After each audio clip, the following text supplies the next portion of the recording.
In 2016, California wife and mother Sherry Papini disappeared for 22 days. When she was found, she told authorities a detailed account of being kidnapped and tortured. Years later, in a stunning twist, Papini pled guilty to making false statements about what happened to her, setting off a media firestorm. Now, for the first time, Sherry Papini is telling her side of the story and revealing shocking new information. Sherry Papini, Caught in a Lie, an ID documentary event, Monday, May 26th at 9 on ID. Set your DVR.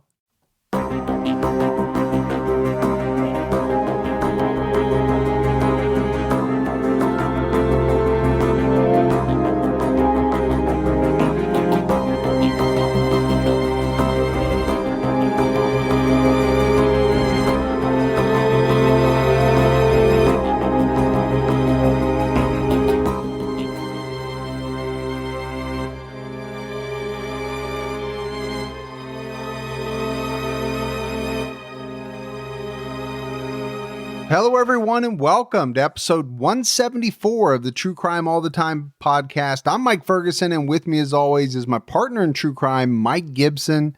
Gibby, how are you, you smooth-talking son of a gun, you? Man, that was good, that intro. You liked it? Yeah. I'm trying to think of something new. I was just trying to be smooth, man. It was very smooth. Yeah. I'm good. How about you? Like a late-night DJ. Late-night DJ. No, or that club I used to work at. Yeah, that other club. Yeah. I'm doing good, man. You and I just did our weekly Patreon video, and we talked a little bit about the coronavirus. We did. The panic and kind of everything that's going on here in the U.S. Yeah. So we'll just put it out there. You know, we want everybody to be safe. Hope everybody is being as safe as they can. I mean, what can you do other than, man. You know, just washing up and trying not to get into a big crowd? I don't know what else you can do. Just take care of yourself. And yeah. Take care of your elderly. But you and I just had a big steak for dinner. Yeah, man. I showed up here and there was this nice steak sitting on a plate with my name on it. With some asparagus. It was good. Yeah. Still don't know how you got my name on it with a Sharpie. That was weird, but I ate it anyway. Yeah. I have my culinary skills. Yeah. All right. So before we get in, let's go ahead and give our Patreon shout outs. Okay. We had Jennifer Matisich. Hey, Jennifer. Tammy. What's going on, Tammy? Nicole Lewis jumped out at our highest level. Hey, Nicole. Roxana Smith. What's going on, Roxana? Tracy Brown. Hey, Tracy. Amy. Thanks, Amy.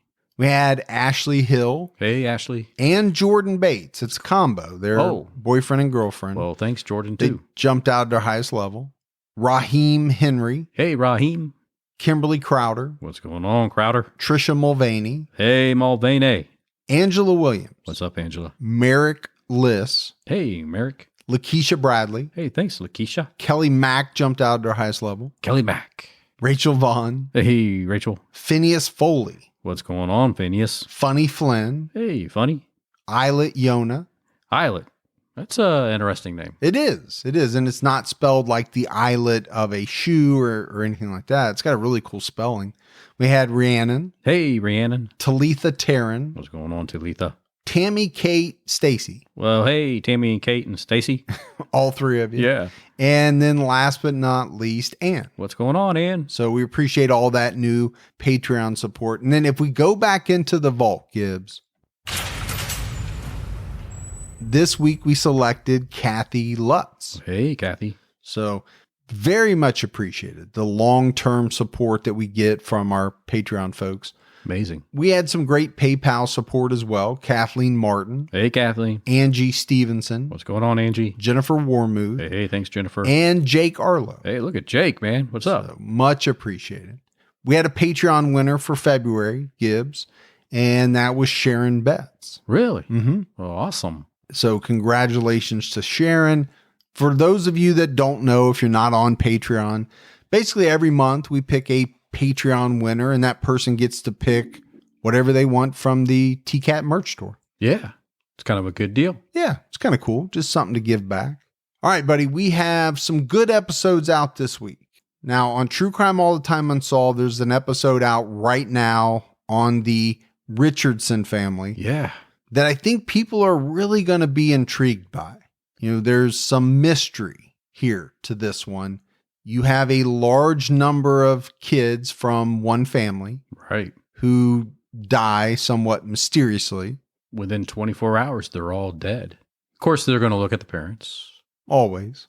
Now, keep in mind, this is 1967 in the South, so there's going to be a little bit of Racism. yeah. Involved in this case. So, but we're going to take some turns and look at a couple rabbit holes. Like we always do. Yeah. But I think people will really be intrigued by this case. So definitely check it out. All right, Gibbs, are you ready to get into this episode of True Crime All the Time? I'm really excited about this one. We are talking about Charles Cullen, a nurse who murdered a large number of people in both New Jersey and Pennsylvania. Cullen was a prolific serial killer. I mean, the number of victims that he has admitted to is astonishing. But there are some people that believe the real number of his murders, they could be in the hundreds. I've seen some speculation that the number could be as high as 300-400. Wow. Which obviously would make him probably the most prolific serial killer in U.S. history. This is one of those cases where, you have a guy that admits to X, and obviously we'll get into all the details of that. Right. But because he operated for such a long time and operated in really what was a very high number of different nursing homes and hospitals, were there just a lot of people that he killed that he didn't feel like admitting to? It's possible. Always makes me a little unnerved thinking about that while you're in the hospital, something like this could happen to you, I mean, it's where you want to feel like safe and that you're going to get better and not be killed. Yeah, and we've talked about nurses who have killed before, namely Donald Harvey, and what a scary thought that is. Yeah. Kind of piggybacking on what you said, you're vulnerable when you're in the hospital. Sometimes because of your condition, sometimes because of your age. I mean, for a lot of different reasons. Right. But to me, you're somewhat vulnerable always when you're in the hospital because you don't know what everybody is coming in and doing, right? They're putting things in your IV. Yeah. They're giving you pills. Well, hell, you don't know what all that stuff is. No, you're just assuming they're doing what they're supposed to keep you alive. Yeah. As a layperson, it's not like you're familiar with all the drugs or know what this or that is. My mom's a nurse. I've talked about it before. She's retired, but still works a few days a week. I have a tremendous amount of respect for nurses. Now, not this one, obviously, and not Donald Harvey, but at the same time, you say that you can have bad people in any occupation, in any walk of life. Yep. We know that. I think that much has been proven. We definitely love our nurses. Yeah, no doubt about it. And we have a lot of fans that are nurses, and they're going to be really ticked off as we get into this case. Right. What really stood out to me about the case of Charles Cullen, in addition to the extremely high number of murders for which he was responsible, was the way that he was allowed to move from hospital to hospital, even after some very disturbing things came out. In Gibbs, this is not one of those cases where the truth comes out and everyone around this guy is floored that he's a killer. We have a lot of cases like that. Sure. Serial killers where people are like, no way this guy was a serial killer. Couldn't have been him. There's no way because we barbecued together. Yeah. He took my kids whitewater rafting. Yeah. He was there for me when I needed him. Yeah. That's not Charles Cullen at all. People around Cullen thought he was strange pretty much most of his life. Many people thought he was suspicious, even dangerous. And it turned out they were right. Gibbs, there's so many victims in the case of Charles Cullen that we won't be able to talk about them all, which is sad. You and I like to focus on victims when we can, but the numbers here are just staggering. It would take 3 episodes probably to detail out each and every victim and get into their past and their background and who they really were. Right. Charles Edmund Cullen was born on February 22nd, 1960 in West Orange, New Jersey, to Edmund and Florence Cullen. The couple already had 7 children. So Charles was number 8, the youngest and last child for the Cullens. Makes it rough getting scraps around the table. Man, you better be quick Yeah. when the food is put down, because being the youngest, you're going to be fighting for what you can get. Probably just happy to lick the plates of everybody else's. I imagined he probably wore a bunch of hand-me-downs as well. Oh, I'm sure. Yeah. And he didn't have all brothers. So we don't know, what he was wearing for sure. He had 2 older brothers, but he also had 5 older sisters. And the age difference is pretty stark. There was a 15-year age difference between Charles and his oldest sibling. His father, Edmund, was a bus driver, and his mother, Florence, stayed at home to raise the children. I don't know what else she could do. When you have 8, you're not getting a babysitter. No, I don't think you can afford a babysitter if you got that many kids. Now, if you're the CEO of a company, maybe. Yeah. But if you've got a regular job like most of us, you've pretty much eaten every bit of that up. Yeah. You might be going negative in trying to hire somebody to watch your 8 kids. She don't have time. She's got to be there to sew outfits for him. Yeah. And change his sister's clothes into little boy clothes. Yeah, exactly. The family lived on Kling Street in West Orange. Neighbors later recalled that this was a very respectable family. The kids all attended Catholic school, and the family went to church every Sunday. Oh, well, kind of like you. Yeah, very much like me, very respectable, Yeah. always in church. Every Sunday, once a year. I think what's interesting about this is, Gibbs, I didn't see anything about violence, abuse, alcoholic parents, nothing like that. And that's something we normally see, right? In the background of most serial killers. Now, maybe it was there and I missed it. Right. I just didn't see anything about it. Well, we've seen that a few times, but we just don't have that type of information. Yeah. I mean, I think it proves the point that there is no one set of conditions that make a serial killer, because we've run the gamut with killers. We've had a lot of people that have had really messed up childhoods, traumatic experiences in childhood, head injuries, things like that. But we've also had our share of killers that, hey, their families were good. Their mom and dad treated them well. They gave them what they needed. They just later in life developed a urge or something that made them kill. I think we want to believe or hope that there was something that made them turn out that way. More so than just one day they woke up and said, hey, today's the day I'm going to go do all this. I think it makes it easier. Yeah. Don't you? For people to find something that says, oh, that was it. Yeah. That was what made this person a killer. Pretty scary when somebody goes through a childhood similar to what maybe many of us had. Yeah. And then all of a sudden later in life, they say, you know what? I think I want to start killing people. That's hard for a lot of us to wrap our minds around. Because you can say, you know what? Could that be me? Could that happen one day to me? Yeah. Could I just one day wake up and say, you know what? Today's the day. Now, not to you, because I think you're at an advanced age that probably, if you would have had those thoughts, you would have had them by now. I was trying to find a euphemistic way to say advanced age works fine. You're a little bit older than most burgeoning serial killers. I'm glad you got burgeoning and burgeoning. You're glad I got that in? Yeah. I'm glad you tried it and it didn't work. Yeah, that's it. So, yeah.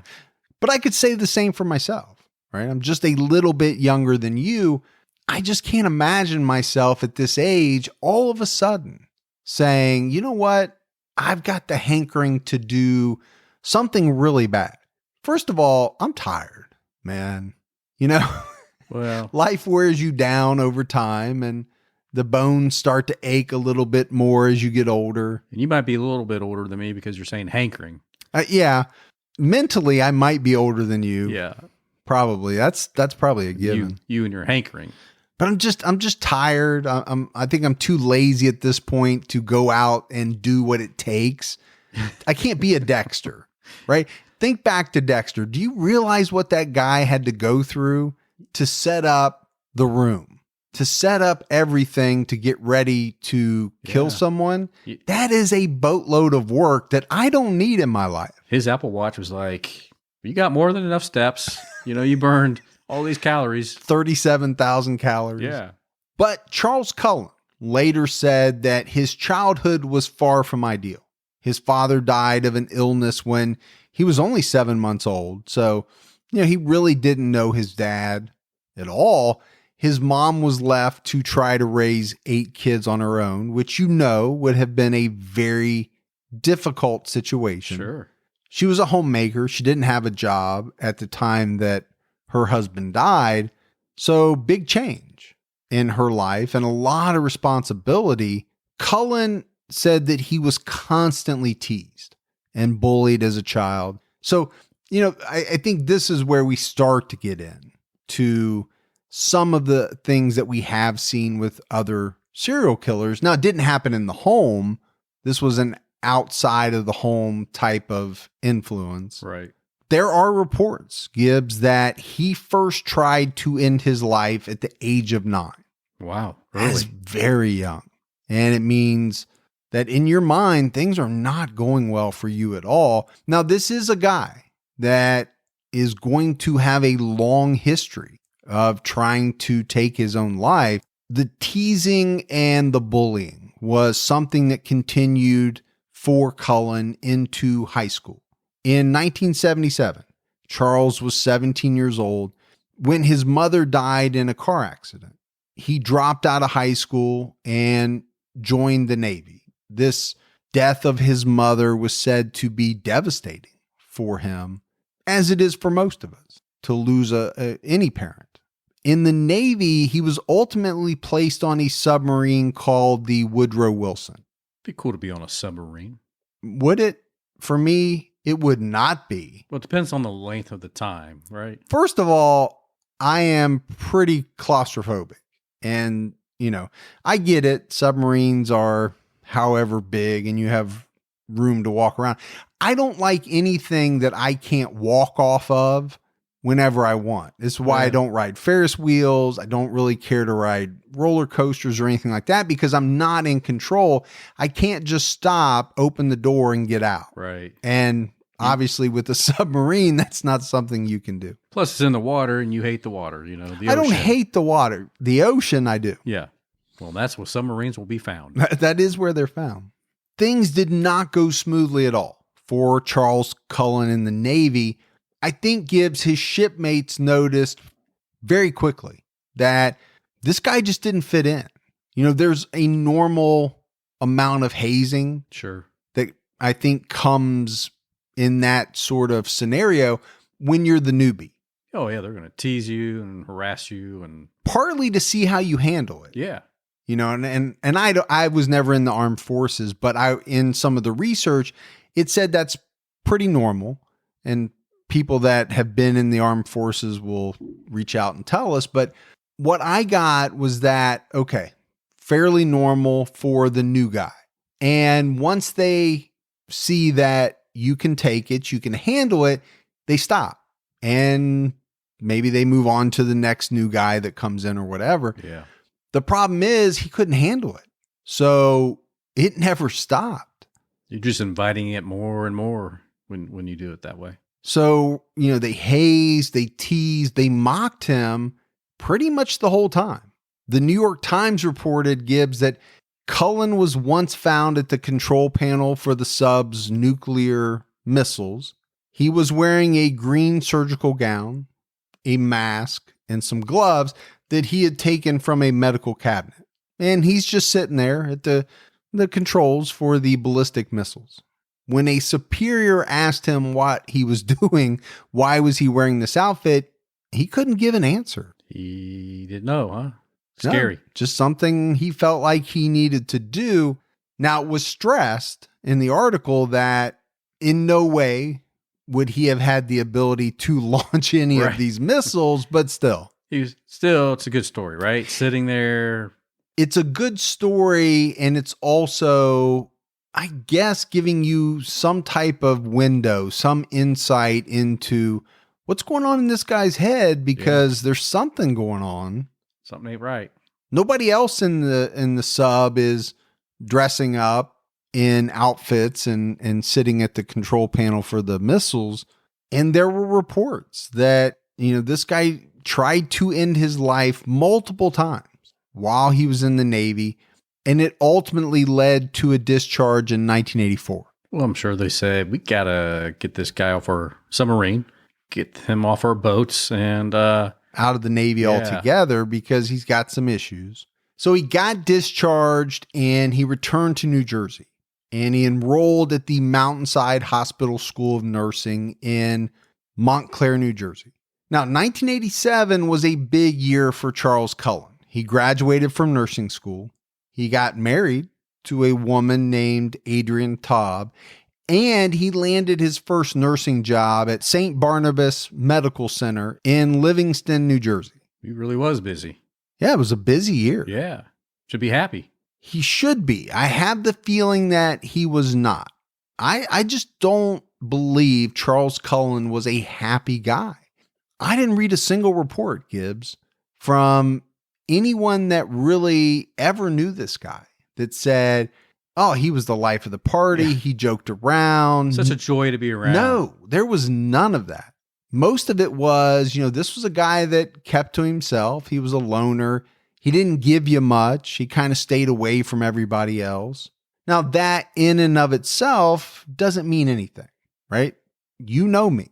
In a lot of situations, I prefer to be in a small crowd or no crowd whatsoever. Yeah. But I can be very sociable. Yeah, I think at a crime con or a place like that, I can be the life of the party. It's just not me all the time. Right. It's a very small percentage of your personality. Yeah. Now, it used to be a much larger percentage, like when I was in college and drinking heavily and doing Frank the Tank and all that. And you are different at CrimeCon after you've had a couple of pops. More than your fair share. Yeah. Hey, Gibbs, you and I have a passion for true crime, but we've also talked about the fact that we need the occasional break. So when I feel like I need a mental palate cleanser, my go-to refresher is Best Fiends. Best Fiends has a puzzle-solving aspect to it, much like a true crime mystery. But it's a casual game that anyone can play, even though it is made for adults. I love working towards getting to that next level. I love the bright colors, the visual style, and the design of Best Fiends. There are so many factors to this game that keep you invested. Cute characters, challenging and fun puzzles. It's a unique and exciting puzzle experience, unlike other puzzle games out there. Best Fiends updates the game monthly with new levels and events, so it never gets old. It does not require the internet to play, so it's great for traveling. You can play it on a plane, subway, in the backseat of a car. So engage your brain with fun puzzles and collect tons of cute characters. Trust me, with over 100 million downloads, this 5-star rated mobile puzzle game is a must play. Download Best Fiends free on the Apple App Store or Google Play. That's friends without the R. Best Fiends. Don't let allergy season slow you down. Get common allergy meds for as little as $15 with GoodRx. So you and your family, pets included, can stop allergy symptoms before they start. GoodRx is free and easy to use. Just search for your prescription on the website or the app, compare prices, and get a free coupon to show your pharmacist. Save at over 70,000 local pharmacies nationwide, including Walmart, Walgreens, CVS, Publix, Kroger, and many more. Check GoodRx before every trip to the pharmacy to save up to 80% on both brand and generic medications. And did you know, GoodRx rewards you for saving money too. Join GoodRx Rewards today and earn points every time you use a coupon. Remember, GoodRx is not insurance, but works whether you have insurance or not. And it could be your insurance copay price. I've been using GoodRx for years, and I can't tell you how many times I have saved money even with my insurance. Stop allergies before they start and save big on allergy medications this season with GoodRx. Go to goodrx.com/TCAT. That's goodrx.com/TCATT. Cullen and his wife had a daughter in 1988. And it was sometime after this that he committed what is known to be his first murder. And Gibbs, I think this is something we've seen where serial killers start a little bit later. I can remember a number of episodes where killers, either had their first murder or kind of ramped up after a big life event. Now, having your first child is a big life event. Yeah, I mean, you look at his past year, getting his first job, getting married, and now having a child. That's a pretty busy 12 months. Did it have something to do with it? I don't know. But he did murder 72-year-old John Yingo. John Yingo was a Jersey City municipal court judge, and Cullen killed him at St. Barnabas by giving him a large dose of lidocaine. Cullen worked at St. Barnabas for 4 years until 1992 when he was fired. But the reasons for the firing, they're a little murky, and really it's going to be the start of problems for other institutions down the road that make the fateful decision to hire Charles Cullen. We'll get into it. Yeah. Why did nobody know through what is going to turn out to be a long number of years that, hey, this guy had a past. He was suspected of this, this, and this, but yet kept getting jobs. Now, Charles would later say that he killed 5 to 6 people at St. Barnabas, but he would only ever be charged with the death of Yingo as it relates to his time at St. Barnabas. And I will say, the 4 years that he spent there, by far, the longest I think that he spent at any one institution. Really, it was his longest tenure. Yeah. I mean, this is going to span about 16 years. And in that time, he's going to be at least, I think, 10 different places. So, I mean, you can do that math. It's like an average of 1.6. Wow. And it's going to be part of the problem, right? Yeah. Hopping from one place to another. By February 1992, Cullen had landed a new gig at Warren Hospital in Phillipsburg that same year. He and his wife had their second daughter, but really the marriage was starting to fall apart. His wife later said he started acting very strangely. He wouldn't talk to her. They didn't sleep together. And Gibbs, these are young people. Yeah. Relatively early on in a marriage. It's not a good sign when the communication's gone. You're not sharing a bed. You're not being intimate. Now, obviously, they were at least a couple times. Sure. Because they got two kids. But no, that's not good for any relationship. So he's isolating himself. For whatever reason. Yeah. And then add on top of that some very disturbing things that his wife said about him. He began abusing the family's dogs. She said she'd wake up in the middle of the night and hear the dogs whimpering because he was messing with them. That's weird. He would put them into like a bowling ball bag and zip the bag up. I don't know if he ever actually killed any of the dogs, but it was like he was torturing them to some degree. Like he got a kick out of it. Yes. Yeah. It's not a good sign. No. Any type of animal torture or anything like that, it doesn't mean that you're heading down a good path. No, because clearly you're getting enjoyment out of this. So which is sick. Yeah, it's very sick. I just finished that Don't F with Cats. Yeah. Did you ever watch that one? I did watch some of it. I put it off because I knew the story. Yeah. But what I found interesting about it was the focus on these people trying to crack this guy's identity. Right. I knew more about the murder than I did about the backstory of them trying to track him over the years. But to your point, anybody that receives enjoyment out of seeing the suffering of animals, there's something wrong with them. Big problem with those people. And you want to know the fastest way to make a group of people angry? Mess with animals. emotions. Absolutely. We have found that out from really the very beginning of TCAT. Yeah. And you know what? You deserve whatever you get when you mess with animals. Some of it may be doled out by you. Good chance. I know we can't go into specifics, but... Right. We're not allowed to talk about certain things anymore. I always hate that about settlement agreements. Yeah. You know? Yeah. You're not allowed to disclose certain things. Yeah. And But I really want to. But you can. Cullen's wife filed for divorce and took their 2 children in 1993. So all of a sudden, Charles Cullen is all alone. He's forced to rent an apartment, but he has plenty of time on his hands. And, he's at this Warren hospital. He reportedly killed 3 elderly women at the hospital: Mary Natoli, Lucy Mugavero, and Helen Dean. So he was busy. He was busy. Yeah, he was. Around October of 1993, Cullen and some of his fellow nurses, they were investigated over the death of 91-year-old Helen Dean because before she died, Helen had complained to her son that a male nurse that wasn't assigned to her, right? When you're in the hospital, they usually write it on the little a magic little board chart. up there. Yeah. This is your nurse, this is your doctor.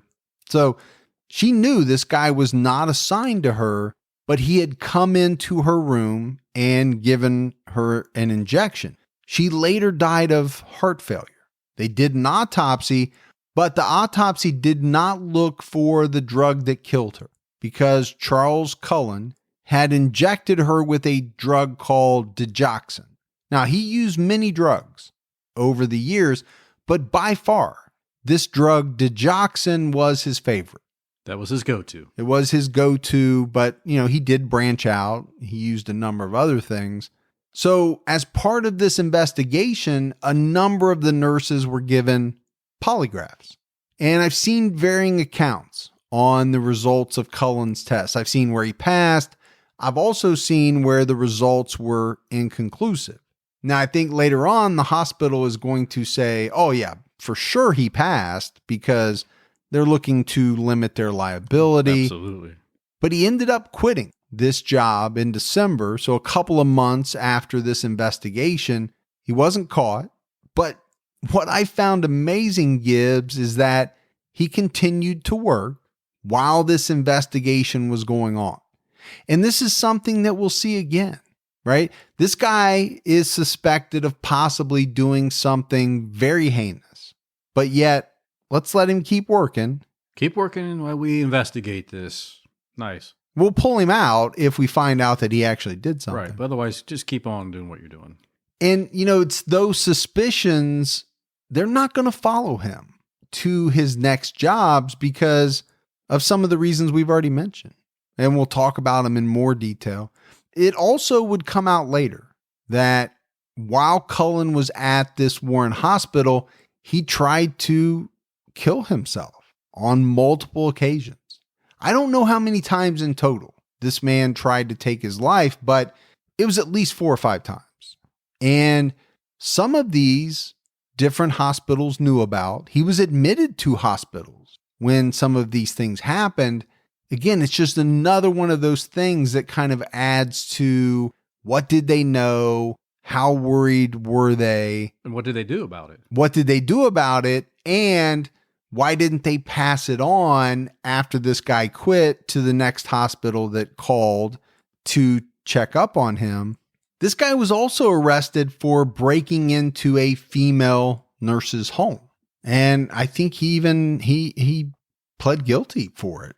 But again, none of this was ever addressed by the hospital where he worked, and none of it would ever follow him on to his next jobs. Just amazes me. Yeah, I think a lot of people were amazed. From April 1994 to October 1996, Cullen worked at the Hunterdon Medical Center in Flemington, New Jersey. He killed at least 5 people at Hunterdon, but it was like this pretty much everywhere he went. If they even started sniffing around, he would just quit. He'd say, I'm out of here, and he'd move on. Yeah. I mean, if they hadn't already fired him, because he did get fired a number of times, but if he thought there was the slightest chance that somebody was even getting close to being on to him, he would just leave because he knew there would be no problem finding another job. Yeah, and he probably also realized they would just shut the case down. They weren't going to pursue it if he was no longer there. Yeah. The very next month, he got a job at Morristown Memorial Hospital in Morristown, New Jersey. Now, they said they later fired Cullen for poor performance in August 1997. But according to Cullen, he didn't kill anyone there. If you believe that, I think that's where a lot of people are like, what was this guy's true number? You telling me he went to this hospital, was there, and didn't kill a single person, but killed multiple people at all these other places? I don't know. Seems unbelievable. A little bit. Yeah. In October of that year, Cullen was hospitalized for depression, but just several months later, he got his Pennsylvania nursing license and he hopped over to Pennsylvania and got a job at Liberty Nursing and Rehabilitation Center in Allentown, PA. New Jersey's happy. For a while. Yeah. He's coming back, but yeah, for now they're happy. Bit. But this guy didn't even make it through the year. He was fired in October after staff realized he was giving drugs to patients at unscheduled times. I don't think they thought he was killing people, but sure wasn't helping then. No, he just wasn't a good nurse, I think is what they thought. What's interesting about this stint, though, is that a female nurse was forced to quit after the death of a patient, and she later filed a lawsuit. And in the lawsuit, she claimed it was Charles Cullen who gave the injection to the patient, who then later died. The patient was a man that died after he was given insulin. Well, he wasn't supposed to be given insulin. That was, obviously on his chart. His nurse on the night this happened was a woman named Kimberly Pepe. This is the woman, the female nurse that was forced to quit. But Charles Cullen was assigned to this man's roommate. So he was in and out of the room that night as well. Not too hard to figure out, Gibbs. Now, right, later, knowing what this guy has admitted to, right, who the real culprit was that night. But the hospital fired this Pepe woman, and Cullen was allowed to stay for a while longer. I guess because she was the nurse assigned to this man that died, and they probably either couldn't prove that it was someone else, or they didn't believe her. Well, it could have been exactly that. I do know the hospital later settled a lawsuit with Kimberly Pepe. I'm sure it was for a sizable amount, but I think it was one of those sealed settlements, so I don't know how much it was for. We'll see those settlements come up again. There's always a settlement. Yours are getting pretty darn expensive too, by the way. Yeah, I know. They're eating into our budget. Yeah. All these settlements. What was that attorney that you got for us, He's not cheap. Between 1998 and 2002, Cullen bounced around several different hospitals. Some he worked at through a temp agency. Some hired him full time, but he murdered at least 7 people during this time frame at several hospitals, all by injecting them with this drug, digoxin. He killed 5 patients at St. Luke's Hospital, many of them using the digoxin. He was suspended at one point and then ultimately quit under a cloud of suspicion that he had hidden some of this heart medication in a needle disposal bin. And I think, Gibbs, it was nurses that started asking questions about, why would anyone want to steal these types of drugs? Right. These weren't recreational drugs. Nobody was getting high, right? I think they were mostly for heart patients.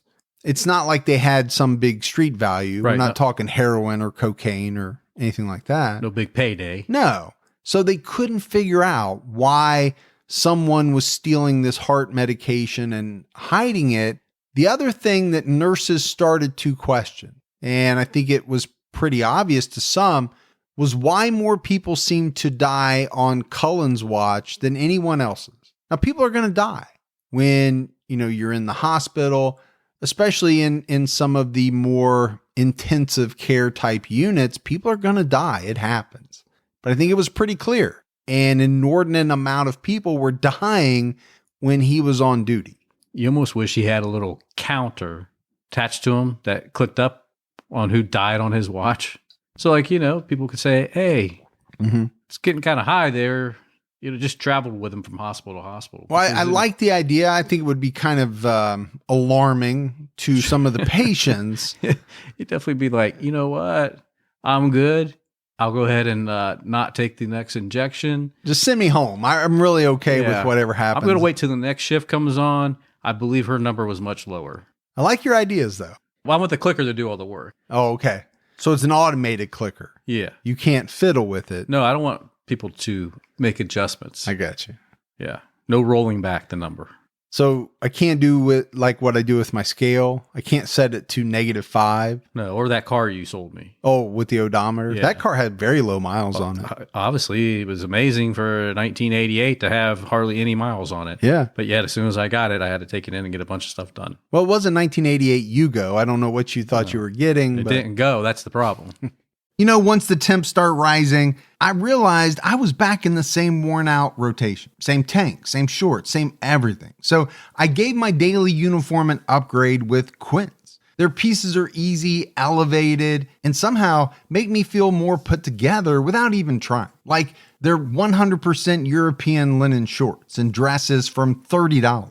Luxe swimwear, Italian leather platform sandals, and so much more. The best part, everything with Quince is priced 50 to 80% less than what you'd find at similar brands. By working directly with top artisans and cutting out the middleman, Quince gives you luxury without the markup.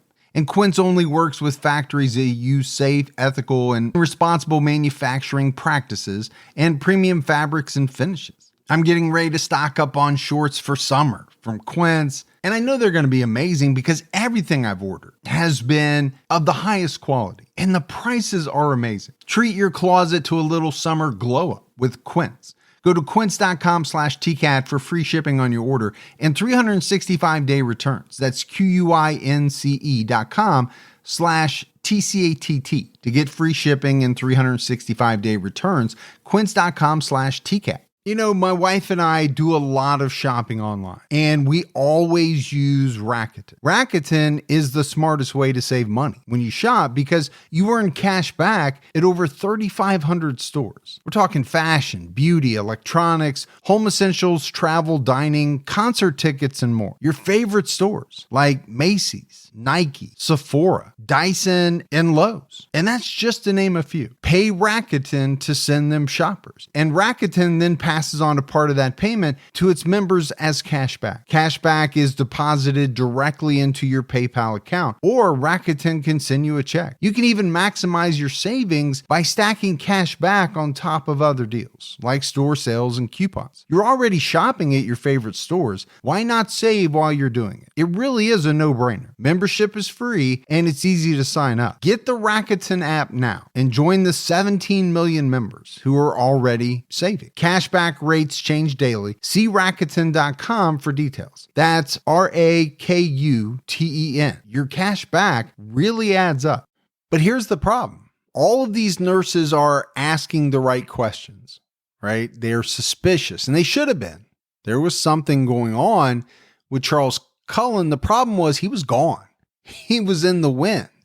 And again, as with every place he had been, none of what he had done or none of what he was suspected of doing would follow him when he went for his next job. And Gibbs, I do think that is a very scary part of this case, that someone could do what Charles Cullen did, and then when things got even a little bit warm, right? Yeah. Any type of focus started to be put onto him, he just left and he went to find his next opportunity because he knew he could. He knew he could walk into just about any hospital, and there was nothing going to be said about this guy by any previous employer that would make the new hospital think twice about hiring him. Yeah, they're not looking into that kind of stuff. No. They just need to get that position filled. And here he comes along with the experience to do whatever they need, especially at nursing homes. The turnover rate's so high at nursing homes. It is very high. And we'll talk about some of the hospitals too and why this guy was so in demand. Yeah. In July 2002, Cullen got a job at Sacred Heart Hospital in Allentown, Pennsylvania. Gibbs, he was only there for a matter of weeks.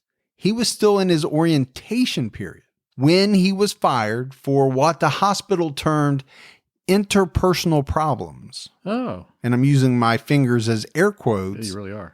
Now, that could mean a lot of different things. Sure. You didn't get along well with staff. You didn't get along with doctors, management, whatever. But we know he was not bright and cheery. No, he was not.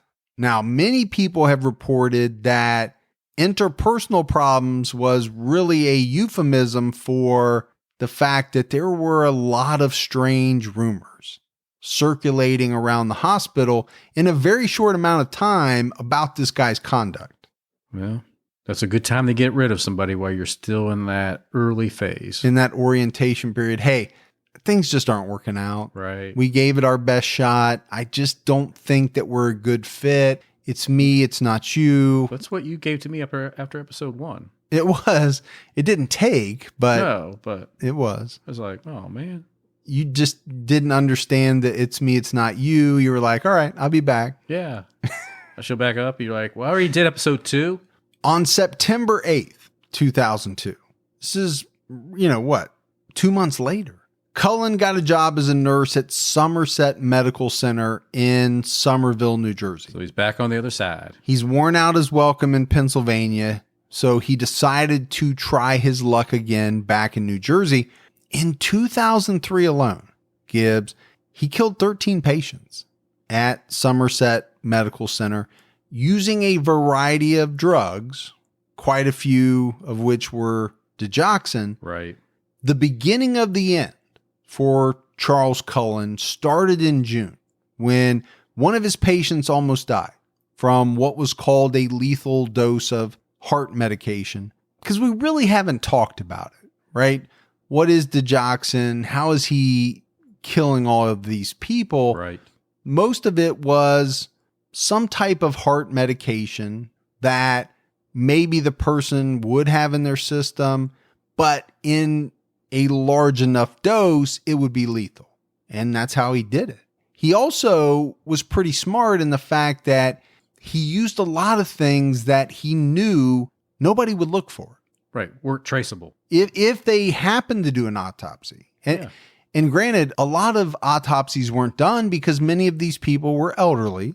They were in their 80s, 90s in some cases. So it was easy to explain. Yes, they're in there already in the hospital for heart issues. Sure. And they died. So they had cardiac arrest. We expected that. So there's no reason to do an autopsy. Then on June 28th, Cullen murdered a reverend named Florian Gall by injecting him with digoxin. So Gibbs, people are dying all over the place. And what really was a short amount of time at this one hospital. And there was one person who always seemed to be working during those times, Charles Cullen. Should be a red flag, or at least a flag. Yeah. Yeah, I mean, granted, the position he was in, the unit that he worked in, there were a lot of deaths. I mentioned it. People die. I mean, these people weren't coming in for routine maintenance. Right. They were in there for some pretty serious illnesses, a lot of them. But over the next several months, Cullen killed 4 more people, and he tried to kill a 5th before the hospital reported their suspicions to authorities. So this happened in the beginning of October 2003, but Cullen was still working, and he killed once more towards the end of October while he was being investigated. Which is nuts. It is. The hospital finally feels like this guy's up to something, and enough to the point where they're going to go to authorities and say, hey, we think this guy's doing something, but you know what? Let's let him go. Let's let him finish out his shifts every night. Yeah, because we need the staff. I'm guessing that's the only reason they kept him working. I don't know. I mean, you talk about liability. This guy killed someone after it was known that he was doing some things he shouldn't have been doing. But it wasn't until the end of October that Reverend Gall's body was exhumed. They performed an autopsy, and it showed that he had died from a lethal overdose. So that's when the hospital finally fired Cullen. Question is, did they fire him and say, go now? Or did they wait till the end of the day at 4 o'clock and say, thanks for your work today, and by the way, you're fired? Yeah, I might have a little clip of Cullen where he talks about that. We'll hear from him in a little bit.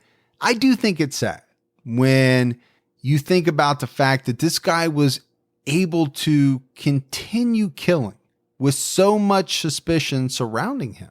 And I don't have the figures of lawsuits and all of that, but you have to believe that this hospital really opened themselves up to a lot of liability. Well, and they opened up every hospital before them too, because once this gets out, family members should be lining up to take on any hospital that he was at where they lost a loved one. Yeah, they will. I think this one's a little different, though, because this is the only hospital that got to the point where they had either enough evidence or suspicion to actually go to authorities. Nobody had ever done that before. Right. But yet, you're not going to put this guy on administrative leave. Hell, pay him if you want to. Yeah. But don't let him continue to work with patients day in and day out for what was really the rest of the month. And he killed somebody. Well, they deserve the payout for that. They obviously made a mistake. Yeah. Cullen was arrested on December 12th, 2003. And then on the 14th, during a 6-hour interrogation, Gibbs, he admitted to murdering 30 to 40 patients over a 16-year period while he worked at 10 different nursing homes and hospitals. But at first, he was only charged with one murder, that of Reverend Gall, because they had done the autopsy. Right. They could tie him to that murder. He was also charged with attempted murder of a female patient. You know, both of these happened at Somerset Hospital. Yeah, I get it. He's telling people that he murdered 30 or 40, but at this point, they don't know. They've got no evidence other than the fact that he said he did it to charge him. Now, these revelations by Charles Cullen, they led to a number of things. And you just mentioned one, right? First, you had the family members of individuals that had died at these hospitals wanting the deaths of their loved ones to be investigated. You know, many of them were suspicious over the years. We talked about some of them. You had the medical malpractice attorneys circling, waiting for all the details to come out. Oh, I'm sure class action lawsuits. You had people who had been cared for in the hospitals by Cullen coming out and saying that they were shocked to find out later that they could have very easily been one of this guy's victims. And honestly, as we've talked about, these people did not paint a very flattering picture of Charles Cullen. Many said that he didn't have a very good personality. It's not normally a great trait for a good nurse, right, Gibbs? Yeah, normally you need some type of bedside manner. Yeah, I mean, to me, when you think of a nurse, you think of someone that pops in and really, no matter how tough the day has been, tries to put on a good face for everyone.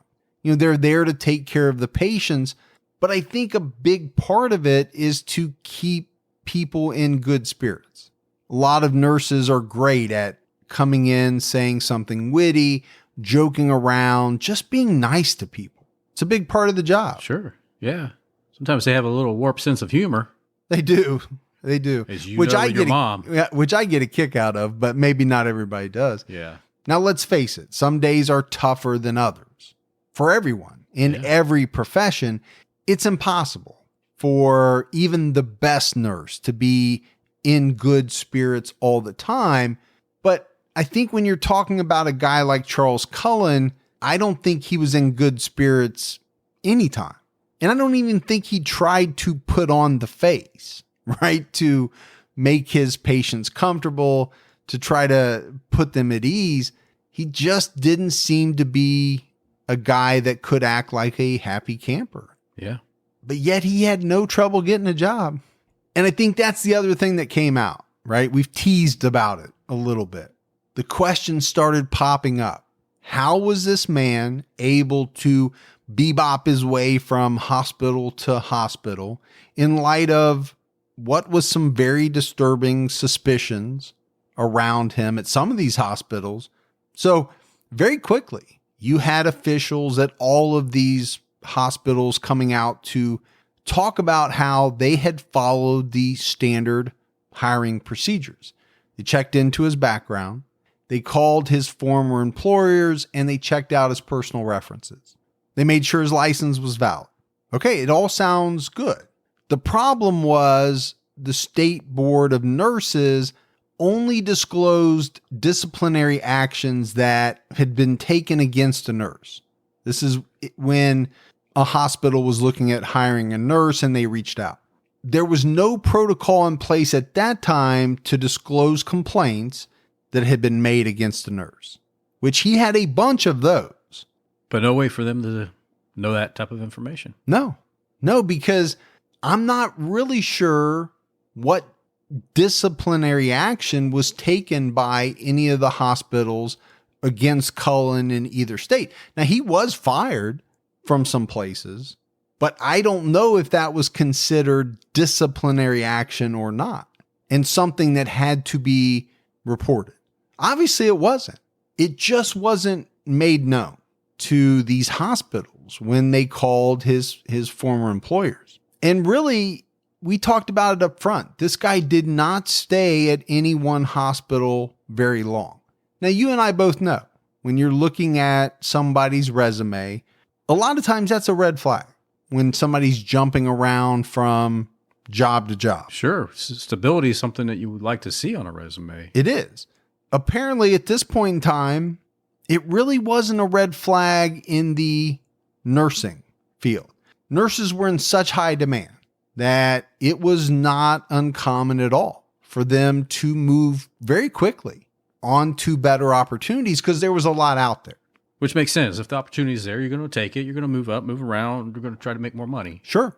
And when you're in a job that's in very high demand, where the supply is low, yeah, people are going to make you some really good offers, probably to move even to a hospital in the same town or the next town right over. Why wouldn't you take that? Yeah. And because they probably need you, are they really going to look that deep into your past? You would say ethically they should, but I'm not 100% convinced they would. Yeah, I don't know that part if they would. What I got the sense of is that it really didn't matter how deep they looked. They were not going to get the answers that would have put them off hiring this guy. Because it's not being reported. It's not being reported. And, if all you're getting is, yeah, he was a blank type of nurse here from this date to this date. That's not much to go on. That's true. And that's the problem. Another factor was that, he was an intensive care nurse for a lot of his time. He was also very willing to work nights and actually preferred it. And you can imagine why he preferred it. Sure, less supervision. Less supervision, much easier for him to get away with some of the things that he wanted to do. The thing is, that made him in even more demand. Well, sure, because he's willing to work the shifts nobody else wants to do. Yeah. How can we not hire this guy? Yeah. He's exactly what we need. In 2004, Cullen pleaded guilty to 13 counts of murder and 2 counts of attempted murder.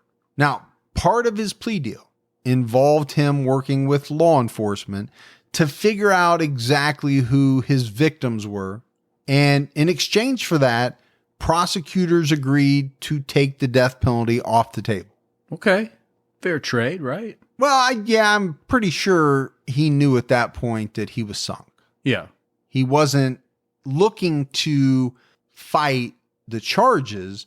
It sounds like he was looking for a way to get out of being put to death by lethal injection. Both sides agreed. But Cullen had a problem. Gibbs, he didn't know exactly everyone that he had murdered. He just went into rooms and injected and got out and done. This was not a guy who kept souvenirs, and he didn't keep a record of the people he had killed, unlike a lot of killers that we talk about. He just wasn't into that. For him, it wasn't a sexual thing. And we often talk about that with a lot of killers that derive sexual pleasure from their murders. They want to relive that, right? So to relive it, they need something, a souvenir, even a list of people's names and maybe what they did to them out to the side. And they use that to do what they got to do. Sick. Yeah, I know, but it happens. This wasn't that type of killer. I don't think he got any sexual thrill that I could find from committing these murders. He's just mean. Yeah, I think he just liked to kill. It might have been a power thing, right? He had the power in his hands of life and death. He's essentially playing God with these people's lives. I could go home right now and microwave up a TV dinner and watch Jeopardy, or I could inject you with this drug and end your life. That's a lot of power. It is a lot of power. And he did it very well. And he got away with it for a very long time. So all of this information is coming out, right, about the confessions of Charles Cullen. What it did, Gibbs, was really give the profession of nursing a black eye.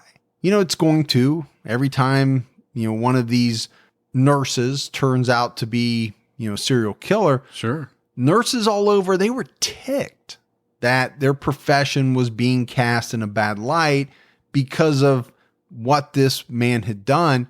There were internet chat rooms, right? This is not a case that goes back to the 60s. Right. We're talking about a time when internet chat rooms were around.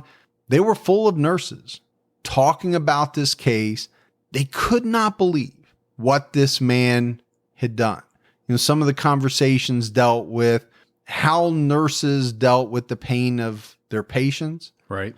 Because I haven't talked about it, but of course, that was Cullen's contention, right? That he killed these people to end their suffering. Oh, of course. Yeah, he didn't want to see them suffer anymore. And that's normally what comes out when one of these nurses is found to have killed a bunch of people. It was better for the victim, it was better for the victim's family. They didn't have to see him suffer or her suffer anymore. Yeah, I did a good thing. Yeah, it did you guys a favor. Nurses were appalled when he started making these types of claims. I mean, granted, no one, especially a compassionate nurse, wants to see patients suffering. Right. But there are protocols to be followed. Yeah. And most said that Cullen's claims were ridiculous because the meds he gave them, they weren't designed to ease their suffering. He knew what he was doing. He knew that by administering these medications, he was intentionally killing these people. Now, he could make the argument that that was the way I was ending their suffering by killing them. In 2005, New Jersey legislators passed what many called the Cullen Act. And it revolved around how nursing homes and hospitals disclosed disciplinary actions against their employees. The other thing it did, Gibbs, is it protected them from legal action as a result of disclosing this type of information. And this was huge because it really came out that the reason that many of the institutions didn't report Cullen or they didn't take disciplinary action against him was because they were afraid that they would be sued, plain and simple. Well, yeah. And they probably would have been sued in some cases. Or could have been. The problem is it's a huge reason why this guy was able to jump from hospital to hospital and continue to kill for as long as he did. But if your doctors take the medical oath to do no harm. Yeah. Why wouldn't the hospitals have that same oath, right? They should look out for the betterment of all. And they should have said, what happened here was wrong, but we can't allow it to carry on somewhere else. Oh, I agree with you wholeheartedly. I think the way they looked at it was, and I'm guessing here, but we're looking out for our patients. So we got rid of this guy because we think he was no good. We can't look out for every patient at every other hospital. Yeah. That's the only thing I can think of. They were concerned about their patients, but really, I think above all, they were concerned about possible litigation Oh, if they were to cast these suspicions, these doubts that they had on someone as they were trying to get another job. it could bankrupt some of them. If you thought about the ones that had double-digit deaths, if you could even prove one, the cases against them would just stampede in. Yeah, I'm sure there was something to that as well. There was some part of maybe these hospitals that they didn't want to open up that Pandora's box, right? To admit that they had suspicions about somebody would put them at a different type of risk for litigation. This would be family members coming forward and saying, hey, you let this guy work. Now, that's all going to come out, right? And that's all going to happen after Cullen makes all these admissions. Gibbs, at a certain point, Charles Cullen, through his attorney, he started to play some games with the prosecution. He threatened that he wasn't going to show up to his sentencing hearings to face the families of his victims, and he threatened to stop helping the police in identifying his victims. At one point, he wanted to donate, I think it was a kidney, to one of his relatives. So all of this culminated with prosecutors threatening him with the death penalty if he kept it up. And eventually that kind of stopped most of the shenanigans, which a lot of times it will. We've got this plea deal, but if you're going to monkey around and not hold up your end of the bargain, because remember, the guy's not been sentenced yet. It would be years before he would get to that point. We'll just reinstate the death penalty and take away the plea deal and we'll go to trial. Yeah. And a judge later did rule that he would have to attend his sentencing and face the families of his victims. I also think later that it was ruled that he was able to donate this kidney, and I think he did. But I did find this interesting. I've always wondered about this, and I don't know, to be honest with you, if it varies from state to state. I never thought that there was any choice on whether or not you attended your sentencing hearing, because that's when the victims or the families of the victims get their chance to tell you what a piece of shit you are and say all these things to you. But I guess in this case, a judge had to compel him to do it. There was actually a ruling that the judge had to make. It's one of the things that concerns me about the Golden State Killer case. Right. Joseph J. D'Angelo, he's working on this possible plea deal. Sure. And Morph and I talked about it on Criminology. I have concerns. I want to make sure that whatever deal he strikes does not let him get out of having to face his victims and the families of his victims, because these people, they want to face him. Sure. They've got things to say. They do. We've talked to a bunch of them at CrimeCon. We've met a bunch of them. Morph and I have talked to a large number of them. They are looking forward to the day where they can tell this man exactly what he did to them and how it changed their lives forever. Well, they need to be heard. They do, and they deserve it. So 2006 rolled around. Charles Cullen's still working with law enforcement. He's been in jail for like 2 years. And he spent those 2 years going through files, looking at pictures to try to piece it all together, right? All of his victims. It just tells you how many victims he has to have out there. That the fact is that he just couldn't go to each hospital and say, okay, this is what happened here. Okay, this is what happened here. He couldn't. Yeah. He couldn't. And scary. The reason why it took so long is they had to pull all the files of the people that had died. They had to look at, the reports of what they were given. The cause of death. They had to hire forensic nurses to go through these files. And then he would look at them too and try to figure out, based on the drugs that they were given or this or that, whether or not he did it. Yeah. Wow. And it was a very long process. And I think part of the problem was the files from St. Barnabas, the first hospital he was at, some of them either got destroyed or they were archived in a way that made them very tough to examine. Well, that would benefit the hospital. to be honest. Oh, well, Right? yeah. Because if they determine that an employee killed a patient, they're liable for that action. There's obviously liability. Yeah. They would figure out that he killed, I think it was Yingo. Yeah.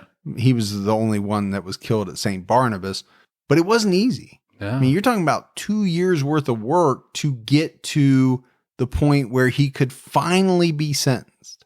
And it was March 2006 when Cullen pleaded guilty in New Jersey to murdering 22 people and attempting to kill 3 others. You wish to plead guilty this morning. Yes, Your Honor. And are you pleading guilty because you are guilty? Yes, Your Honor. Mr. Mask, would you be kind enough to elicit a factual basis for the plea? Did you inject Ms. Stoker with any medication? Yes. And was it your intent to cause her to expire? Yes. And what agent did you use to accomplish that intent? The Jackson. Good. You had access to that patient at Somerset Medical, Yes. and you injected that patient Yes. without authorization, Yes. with the intent to cause death. Yes. And in fact, that patient died. Yes. And the agent employed by you was? The Jackson.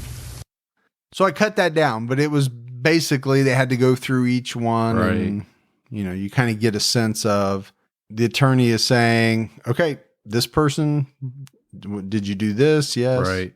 And of course, he's going to comply at this point. Yeah, as part of his plea deal. I don't know Yeah. what else he could have done. Gibbsy was sentenced to 11 consecutive life terms. 11. Long time. Kind of hard to get out of that. Kind of stuck there.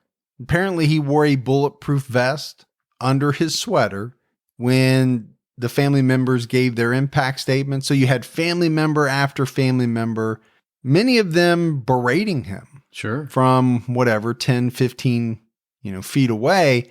They called him a monster. They called him vermin, garbage, anything you can think of. Sure. And the guy was. Yeah. I mean, there's no two ways about it. Yeah, he definitely was a piece of shit. But they were so angry. They just could not figure out why this man had made the decision to take away their loved ones. They just could not figure it out. Yeah. He was playing a role he wasn't supposed to be playing. He was not that higher authority to make that call. Yeah. And he couldn't give him an answer. Not that he would have probably if he could. I think he just liked doing it because he could. But I do think that's an extremely important part of the process, right? The part where victims and their family members are allowed to talk about, how this killer has changed their lives forever. I'm so glad that he was not able to get out of that portion of the sentencing hearing. Later that same month, he received 7 more life sentences. He was sentenced separately for a 1998 murder in Hampton County, Pennsylvania, and then he received 6 life sentences in Lehigh County, Pennsylvania. And apparently this sentencing in Lehigh, it was a circus. Cullen was upset at the judge for some comments that the judge had made in the press. So for like 30 minutes straight, Cullen kept yelling at the judge that he should recuse himself from the case for these comments that he made. And he repeated the same line over and over. Your Honor, you need to step down. It was said it was like 30 minutes and he said it hundreds and hundreds of times. So eventually they had to gag him. Yeah. They put some cloth in his mouth and then they put some duct tape over him and then they just kept on going with the sentencing. I'm sure the family members there loved that. Yeah, they probably did get a kick out of that. Probably maybe applause went out on that one. Now, I was kind of shocked that it went on for 30 minutes. You would think, okay, that type of repetitive talking would get old in about a minute and 30 seconds for me. You say that 8, 9, 10 times in a row. Yeah. I'm going to start to get upset. Yeah. And you would think the judge wouldn't have let it go on as long as he did, but. Hey, we should switch roles. Hey, Hey, don't make me gag you. Yeah. I will Silence of the Lambs you. I will strap you to a dolly. Yeah. I'll face mask you because you are a spitter. We know that. Well, So in the end, Gibbs, Charles Cullen was convicted of 29 murders in 2 states. He received a total of 18 life sentences. Nobody has 18 lifetimes, so It's like 2 cats.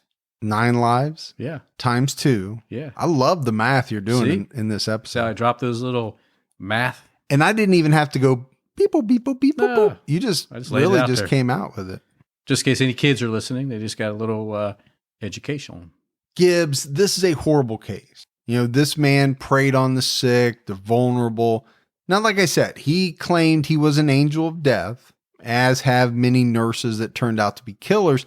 But we know that's not the case because a lot of the people he killed, they weren't dying. Right. Some were up there in age, in their 90s even. Yeah. But that's not his role. No, it's definitely not his role, but it definitely goes against the angel of death theory, right? Many of these people, well, I would say none of these people needed Charles Cullen to put them out of their misery. Right.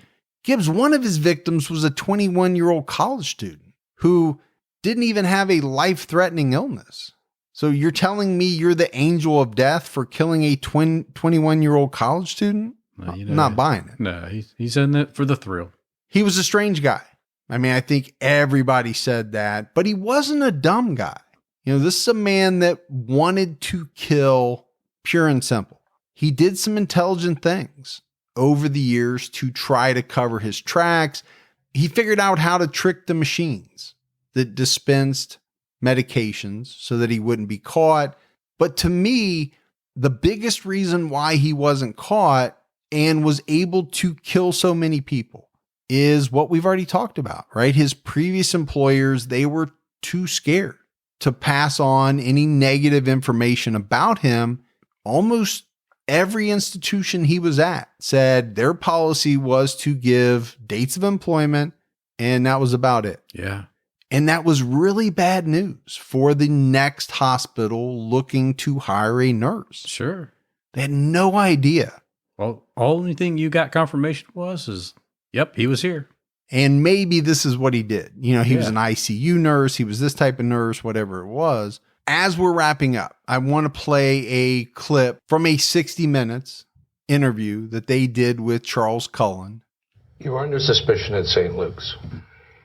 Yet you went off to Somerset and kept doing exactly the same things. And it looks like, to me, that you wanted to get caught. I don't know. You don't know? Because, you're right. I mean, I continued. But I was also careful. I was also deny any time anybody would have asked me. Did you get the sense at Somerset, for example, that any of your colleagues, any of the nurses, any of the doctors knew what was going on? No. I mean, until, the day I was fired, I mean, nobody gave me any indication that anybody was suspicious. I mean, the weird thing about Somerset Hospital is that they were planning on firing me the night before. So they let me work one more shift, knowing that they were going to fire me the next day. So they let me work an additional shift with the suspicion that I had harmed patients, which is kind of bizarre thing to do. Yeah, if true, that's a very bizarre thing to do. And I think it harkens back to something that you had said earlier in the episode. Why in the hell would you take that chance? Yeah. Why let someone finish a shift out, finish a week out, if you knew what you knew? Finish a minute. I don't even want you checking on one more patient if it's believed you could be responsible for the death of another patient. But that's it, Gibbs. That's the case of Charles Cullen. You can really get his magnetic personality Sure. from that interview. Man, exciting. But such a bad guy. Yeah, he really was. We got some voicemails. You want to check those out? Yeah, let's hear him. Hey, how's it going, Mike, Mr. Gibster? This is Henry from Connecticut. Just wanted to, give you guys a shout. I've been listening to you for about 3 or 4 weeks now. I drive trucks. He's getting me through many a night driving for hours and hours, listening to your podcast. I just listened to Randy Kraft. Now that's a sick man. I listen to almost all your podcasts. I need to set up for Patreon, which I'm going to be doing tonight. And I just want to thank you for your podcast. You guys are awesome. You vibe together so good. And, thanks a lot. And like you guys always say, keep your own time ticking. Well, that's cool, man. Yeah, we sure appreciate that. Give you some entertainment while you're hitting the road. And Randy Kraft was a really bad guy. Yeah. But yet, there's a lot of really bad guys and gals that we talk about. We don't talk about any Mother Teresas on this show. No. Sadly, everybody is pretty nasty. That would have to be a completely different podcast. Maybe we need to do that just to clean our souls, man. Maybe. Hey, Mike and Gibby. My name's Ashton, and I am from Utah. I love your guys' podcast so much. You guys remind me of my best friend and I. I know, it's weird, too. Dudes in their 40s. It's a whole thing. But I have a case that you guys should look up. It happened in August of 2019, so it's pretty recent. And it happened right near where I live. It's a case of Mackenzie Lewick, the murdered University of Utah student. The guy that murdered her kidnapped her from a park that I've been to many, many, many times. He was in a modeling agency with one of my good friends, and he lived by me. And it is one of the most bizarre cases you will ever research. I mean, it's crazy. So, yeah, just look that up and keep doing what you're doing. And, yeah. Another case we're going to have to look into. Yeah. Sounds fascinating. Utah. We love Utah. Fry sauce, capital of the world. I'm still using the Utah salt that Mary Beth keeps sending Oh, us. that's the best. That's the best salt, man. It's good stuff. Hi, Mike and Gibby. It's Brandon from Pittsburgh calling again. I'm so in love with your show always, as normal, but I was just reading an interesting article today, and I can't pronounce the name, so I leave it up to you and Gibby to figure out. But it's about France's last public execution by guillotine. The guy was a serial killer. I just can't pronounce his name. It would be really interesting to hear that as a episode, because I've never even heard of the story until yesterday. Again, I love the show. Keep up the great work, and keep your own time ticking. Hey, was he getting a little Nebby there? Little Nebby? Little Nebby? From Pittsburgh? I don't remember what Nebby was, but... Yeah, I forget what it means now, too. So that would be an interesting case. Yeah. And not hard to find. All you'd have to do is look up last person executed by guillotine. Right. If Legally, you mean? What? Legally. Oh, well, yeah. Because there's some people that use guillotines, That's true. Yeah. That's true. I think if he's having a hard time pronouncing it, oh, yeah, chances of you and I nailing it are not great. Not going to be good for either one of us. We'll give it a shot. Sure. Hi, this is Carrie from Toronto, Gibby's friend. I just want to call and let you guys know I just listened to Travis Baumgartner one. You were talking about him being an idiot, not having his passport, trying to get from Canada to the U.S. You actually used to be able to go into the U.S. with just your license, any sort of ID. Even if you were younger, they really didn't care. Before like 9/11, they just let you in. They really didn't care as long as they were going to be able to kick you back out of the country pretty soon and kick you back to Canada. So, also, I did see a video where some money did fall off a truck or something like that. I will find it for you and post it for you. And the guy actually returned it, got like nothing for a reward, but it did happen. Anyway, love the podcast. Love you guys. Later. And that's what you get for being a good person. Yeah, I would have to think about returning that money, but I don't know. Well, thanks, Carrie. So when I lived in Detroit, used to go to Canada all the time. We went over to Windsor, didn't need anything. This is in the 90s. But the case we did was in 2012? Travis? Yes. I think the theory or the thought was, at that point he knew to get into the United States, he was going to need a passport. Right. So to not bring it, it just seemed like nobody could figure out, okay, what's your plan? It's like you don't have a plan. I would just went over a little bit to the left or right, maybe like got in the water and just kind of canoed over. Maybe that was his plan. Maybe it was his Maybe plan. he was going to canoe. Yeah. Because I know you're very familiar with the border there. Yeah. Of all the different places to canoe. Yeah. From just canoe on over, man. Canada to United States. Come on over.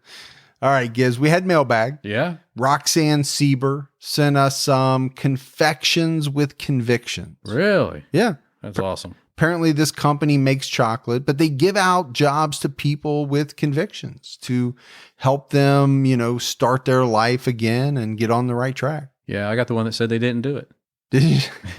These are good. They're really good. Yeah. Chocolate. Yeah, that's cool.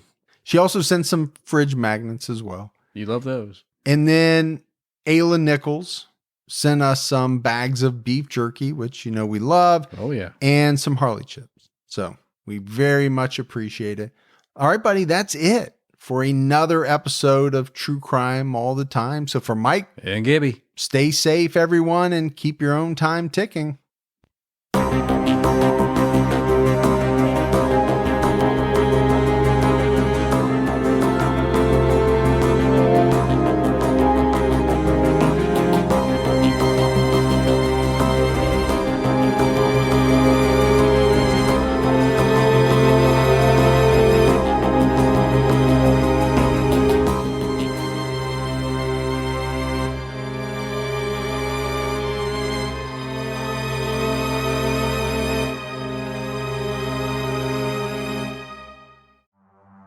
In the early hours of December 4th, 2024, CEO Brian Thompson stepped out onto the streets of Midtown Manhattan. This assailant pulls out a weapon and starts firing at him. We're talking about the CEO of the biggest private health insurance corporation in the world. And the suspect, he has been identified as Luigi Nicholas Mangione, became one of the most divisive figures in modern criminal history. It was targeted, premeditated, and meant to sow terror. I'm Jesse Weber, host of Luigi, produced by Law and Crime and Twist. This is more than a true crime investigation. We explore a uniquely American moment that could change the country forever. He's awoken the people to a true issue. Finally, maybe this would lead rich and powerful people to acknowledge the barbaric nature of our healthcare system. Listen to Law and Crime's Luigi exclusively on Wondery Plus. You can join Wondery Plus in the Wondery app, Spotify, or Apple Podcasts.